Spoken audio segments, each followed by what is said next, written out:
Bonjour à tous, aujourd'hui on va faire un exercice qui tombe à la centrale qui porte sur une ailette de refroidissement.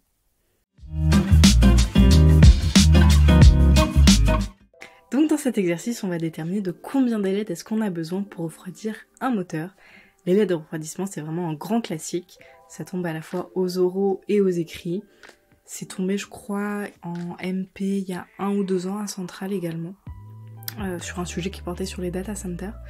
Donc voilà, c'est quelque chose de classique qui change un peu, c'est la géométrie, la manière dont c'est posé, les questions intermédiaires évidemment. Donc on va voir de quoi il s'agit. On vous dit qu'on veut refroidir un moteur en plaçant un certain nombre d'ailettes cylindriques, donc c'est ces petites ailettes là. On vous dit que l'air ambiant il est à la température θe, le moteur à la température θ0. On vous demande ce qui se passe au niveau de la surface de contact, ce qui se passe au niveau de la surface de contact avec l'air ambiant, on modélise les pertes par la loi de Newton, ici que vous connaissez bien. Et on vous demande de combien d'ailettes on doit placer sur le moteur pour avoir un flux thermique, pour évacuer un flux thermique de 40 watts. On vous demande de réfléchir également à une optimisation du système proposé. Alors ça c'est vraiment posé sous forme ouverte. Donc voilà, c'est un oral qui est tombé à centrale 1. Je vous ai déjà expliqué la différence. Centrale 1, vous n'avez pas de préparation. Centrale 2, vous avez une demi-heure de préparation. Et souvent, en centrale 1, vous allez avoir des questions un peu plus style problème ouvert avec des choses un peu moins guidées, moins de questions intermédiaires. À centrale 2, ça va s'approcher un peu plus de l'écrit. Et très souvent, vous allez avoir des documents, un programme informatique, une vidéo, une analyse de doc, des données de fabricants, je sais pas quoi. Enfin bref, voilà un peu les différences entre les deux. Donc allons-y ici, on vous donne pas mal de données. Bon, déjà, quand vous avez un truc de type problème ouvert, il faut vous demander quel domaine de la physique on utilise. Là, c'est assez clair, c'est de la diffusion thermique. Donc ensuite, ce qu'on fait, c'est qu'on essaye de découper le problème en plusieurs choses. Ce que j'aime bien dire à mes élèves, c'est essayer de vous demander quelles questions intermédiaires il devrait y avoir si ce problème n'était pas sous forme ouverte. Donc vous faites vos questions intermédiaires. Vous avez un problème de diffusion. Très souvent, les problèmes de diffusion, ils tournent autour de l'équation de diffusion. Donc une première question intermédiaire serait établir l'équation de diffusion dans cette ailette, avec les pertes conducto-convectives. Deuxième question intermédiaire, la résoudre pour trouver le flux phi. On peut partir sur ça. Déjà, commençons par l'équation de diffusion. L'équation de diffusion, ça se fait toujours de la même manière. Il faut faire le bilan sur une petite tranche. Donc là, je vous ai dessiné le cylindre. On prend une tranche qui est ici en bleu entre x et x plus dx. Je vais avoir un certain courant de chaleur qui arrive, JQ, un certain qui part en JQ en x plus dx, et pendant un temps d'été, j'évacue aussi une partie par perte conducto-convective. On fait un bilan sur cette tranche, on dit ce qui entre pendant d'été, c'est JQ, donc en termes d'énergie, la chaleur qui rentre pendant d'été, c'est JQ SDT, ce qui sort c'est JQ en x plus dx SDT, ici S c'est pi r carré, c'est la section, et ce qui est perdu pendant d'été, c'est H θx moins θe, température en x, fois dt ds latéral. Faites attention, c'est une erreur que je vois souvent. Vous avez le S ici qui est la section, et vous avez le S de perte qui est la surface latérale. C'est pas la même chose, ça change vos équations. Donc ici, S latéral c'est dx fois 2 pi grand R, c'est la surface du petit cylindre. Donc, mes paires, ça va être H, θx moins θe, 2 pi grand R dx dt. Et ensuite, on fait un bilan énergétique. Donc ça, c'est ce qui a circulé, ce qui rentre, ce qui sort, ce qui est gagné pendant un temps d'été. Mon bilan énergie, c'est savoir qu'est-ce qui est gagné pendant l'été. Ce qui est gagné, c'est ce qui entre, moins ce qui sort, moins ce qui est perdu. J'utilise comme souvent un développement de Taylor qui nous dit que J en x plus dx, c'est J en x plus dx d rond J sur d rond x, qui me permet de simplifier ça et de déterminer la quantité de chaleur que j'ai gagnée pendant un petit temps d'été. Voilà, j'ai fait mon bilan. Ici, il faut faire très attention à tout ce qui est signes, à la fois dans le développement limité, etc. Il faut bien vérifier vos signes. Faites attention au développement, aux infiniment petits, vérifiez bien le nombre d'infiniment petits. Et ensuite, il faut dire à quoi ça sert cette énergie que j'ai gagnée. J'ai gagné une certaine quantité d'énergie par la circulation des différents flux. Et évidemment, j'en ai perdu à cause des pertes convectives. Cette énergie gagnée, elle va me servir à augmenter la température de la tranche. Pour ça, il faut appliquer le premier principe. Donc, delta Q, c'est du. Ici, je n'ai pas de travail échangé. C'est Cp dθ dm, qu'avec la loi de Joule. Et dm ici, c'est la petite masse de mon ailette, et ça va être rho s dx. Donc finalement, j'ai delta Q qui est égal à Cp dθ rho s dx. Ça, c'est le delta Q gagné. Là, j'ai du dθ, du rho s dx. Donc il faut voir ce qu'on en fait. Vous voyez, je l'ai écrit de deux manières différentes ici. Je vais évidemment égaler ces deux expressions, c'est tout le point. Par contre, là j'ai de la température, là j'ai de la température, là j'ai du JQ. JQ, je sais l'exprimer en fonction de la température, donc c'est le deuxième point important. Il faut utiliser la loi de Fourier pour faire le lien entre J et la température. La loi de Fourier, c'est J égale moins lambda grade T. En 1D, ça me fait J de x est égal à moins lambda dθ sur dx. Et donc, dj sur dx est égal à moins lambda d2θ sur dx2. Je mets tout ensemble dans les équations. C'était la première manière d'exprimer delta Q gagné. J'injecte ça et j'égale avec l'expression d'augmentation de la température qui vient du premier principe, l'expression de Becquerel. Je fais mes calculs, il y a pas mal de choses qui se simplifient, il y a des dx qui se simplifient, il y a des dt qui se simplifient, il y a des s qui se simplifient. J'introduis le fait que S est la section de l'ailette pi r au carré et j'aboutis à l'équation de diffusion dθ sur dt est égal à lambda sur rho cp d2θ sur dx2 moins 2h sur r rho cp θ de x moins θ u. Ça c'est l'équation de diffusion avec perte conducto-convective en géométrie cylindrique. Vous reconnaissez que si on dit h égale 0, il n'y a pas de perte. Je retombe sur l'équation de diffusion classique avec ici le coefficient de diffusion d en mètres carrés seconde moins 1. On retrouve que d c'est lambda sur OCP, quelque chose que vous devez connaître vraiment par cœur, reconnaître la forme des équations. N'hésitez pas à faire ce genre de commentaires à l'oral, montrer que vous avez bien compris ce qui se passe dans le problème, vérifier qu'on retombe bien sur les cas qu'on a vus en cours si jamais on néglige les pertes, des choses comme ça. C'est super important, surtout dans des problèmes qui sont pas guidés comme ça, parce que ça va vous aider à montrer que vous avez compris les choses à l'examinateur. Ok, donc maintenant pour résoudre l'équation, faut essayer de simplifier un peu. Là j'ai fait vraiment beaucoup de simplification pour cette résolution. Pourquoi ? Parce que c'est l'avantage d'un problème ouvert, c'est qu'on attend de vous que vous preniez des initiatives, donc si vous voulez faire des simplifications, vous pouvez, il faut juste justifier après pourquoi est-ce qu'on peut la faire, est-ce que c'est vérifié, etc. Donc ici, j'ai dit qu'on fait l'hypothèse d'un régime permanent, donc ça paraît assez cohérent ici, donc le flux évacué par les lettres, on va estimer qu'il est toujours le même. Je tue ce terme-là qui est le terme de dérivée temporelle.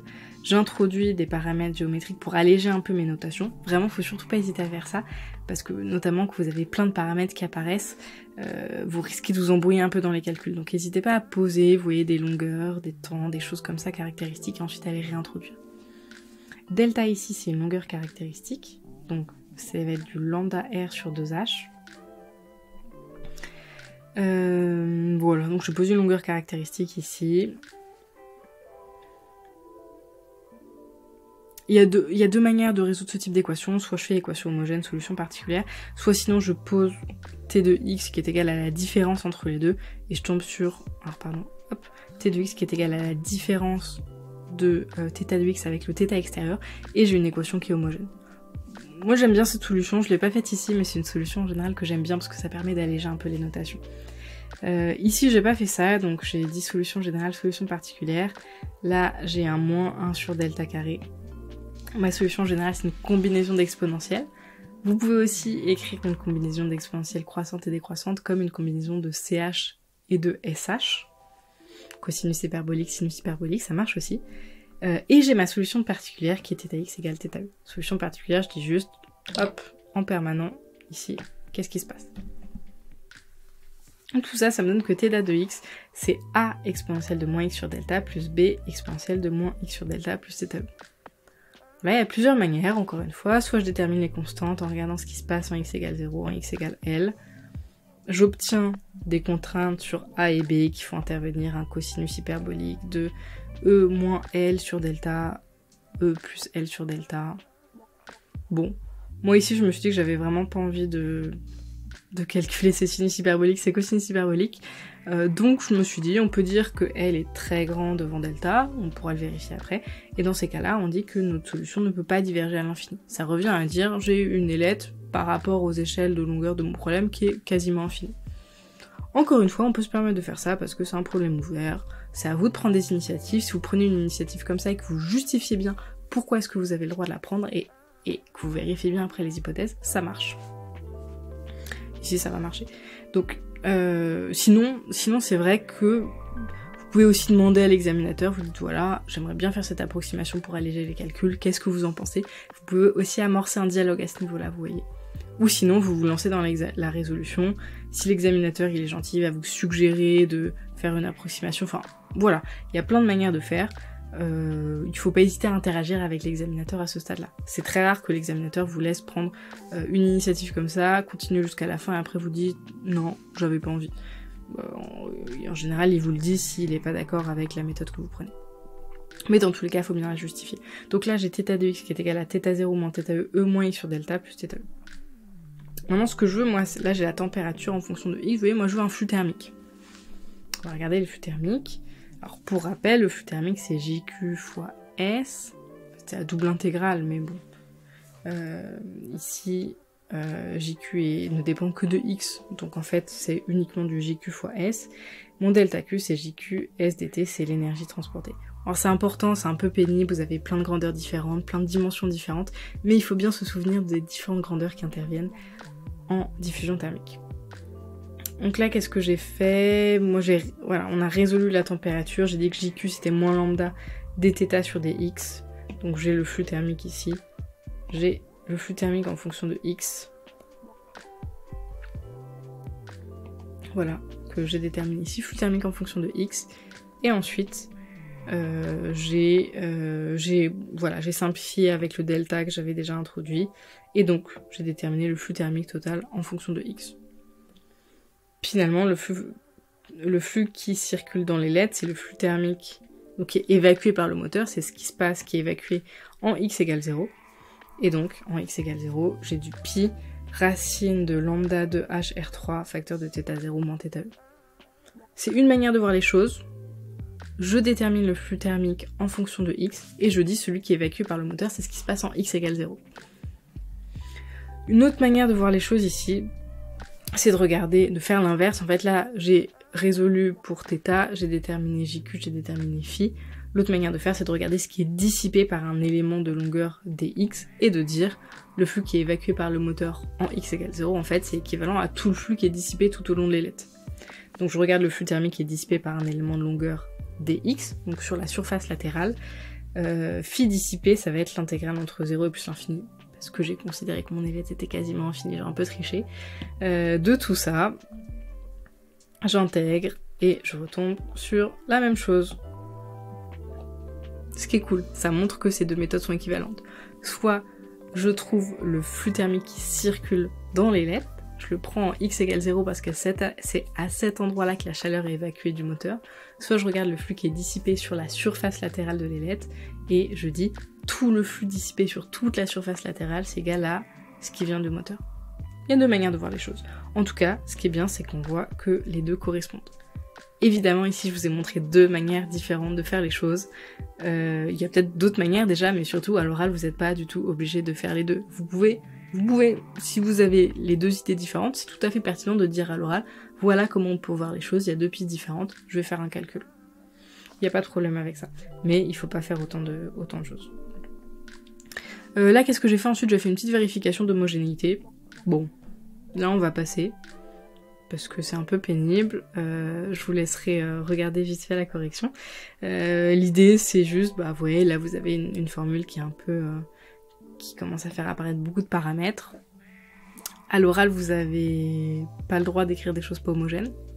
C'est vraiment mal vu. Et ce qui est encore plus mal vu, c'est que vous écriviez des choses pas homogènes, que vous vérifiez pas l'homogénéité et que ce soit pas homogène. C'est vraiment quelque chose à éviter absolument. Donc, de temps en temps, c'est bien de vérifier l'homogénéité. Évidemment, à l'oral, vous pouvez dire, ok, ça fait longtemps que j'ai pas vérifié, on va faire un petit check d'homogénéité. Vous voyez ce que vous dit l'examinateur. Si l'examinateur a l'air de dire c'est bien, continue comme ça, vous continuez. Si l'examinateur a l'air de dire j'en ai rien à faire, ça a l'air bon, peut-être vous arrêtez. Enfin bref, vous voyez par rapport à la réaction de l'examinateur. Mais c'est quelque chose qui est pas mal de faire en physique quand même, au bout d'un moment, vérifier qu'au moins c'est ok pour vous.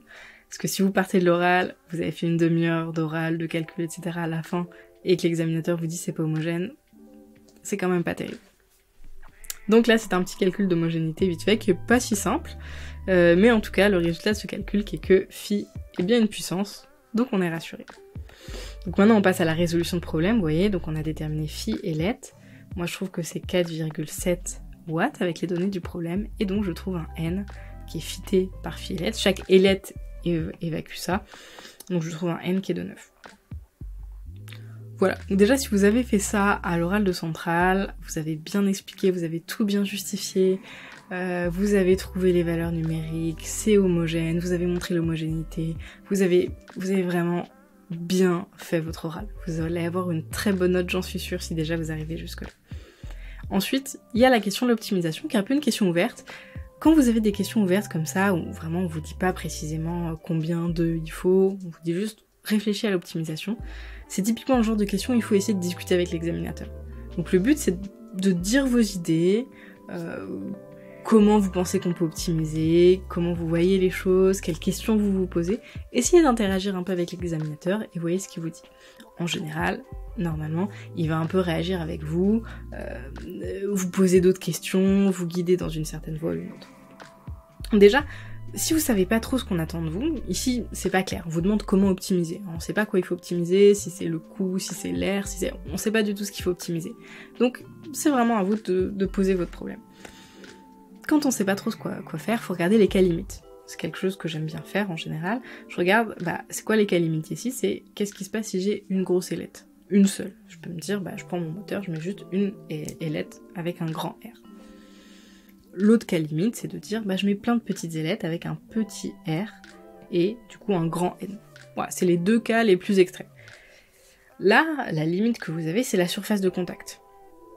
C'est d'avoir une certaine R, et soit sur cette R-là, vous mettez une grosse ailette dont la section fait l'air A, soit vous mettez plein de petites ailettes et la somme des sections fait l'air A. Là, il y a un paramètre qu'on vous donne pas dans le problème, c'est la distance entre les ailettes. Donc, on n'a qu'à négliger ça. Évidemment, c'est pas du tout négligeable dans la vraie vie, il faut pas vraiment faire ça si vous êtes ingénieur. La distance entre les ailettes, elle est super importante, mais bon là, on n'a pas trop de moyens, on va pas résoudre un problème avec plein de dimensions, l'air entre les ailettes, etc. Donc, on raisonne grosso modo. Donc, chaque ailette, elle va avoir une R A sur N, quel que soit le cas. Donc, quel est le rayon de mon ailette? Grosso modo, évidemment, je me soucie pas des problèmes de géométrie, etc. Mon ailette, elle va avoir un rayon Rn qui est égal à racine de A sur pi fois 1 sur racine de N. Donc si j'ai une grosse ailette, je vais avoir ici un grand R. Si j'ai plein de petites ailettes, je vais avoir ici un Rn, vous voyez. Donc ça, c'est le flux évacué par une ailette si j'ai N ailettes sur mon R grand A. Donc qu'est-ce que je vois? Je vois que mon flux total, ça va être N fois phi ailette, et donc il va être en N à la puissance 1 quart.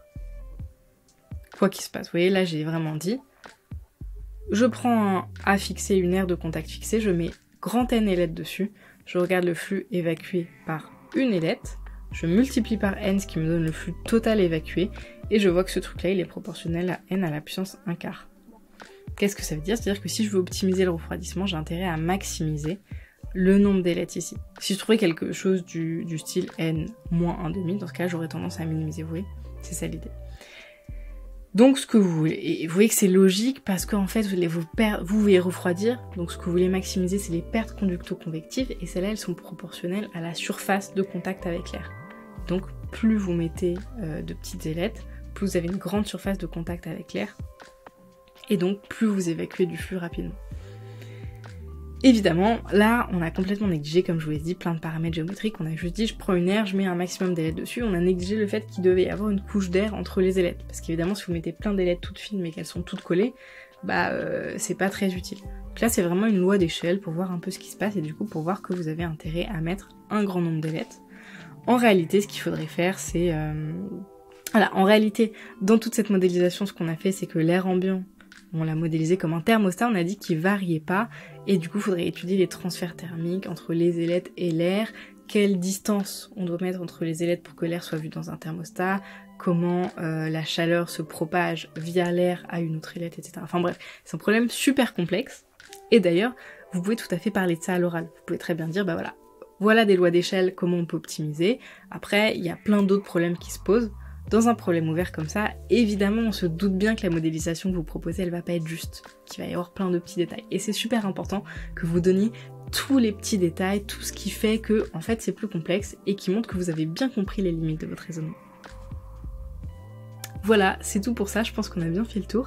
J'espère que ça vous aura été utile de suivre cette vidéo sur cet oral de Centrale. Encore une fois, si vous aimez bien ces vidéos et si ça vous a été utile pour préparer vos oraux, n'hésitez pas à vous abonner ou à partager, ce qui m'encourage à faire encore plus de vidéos. Et sinon, on se retrouve demain pour faire un oral de maths. À bientôt!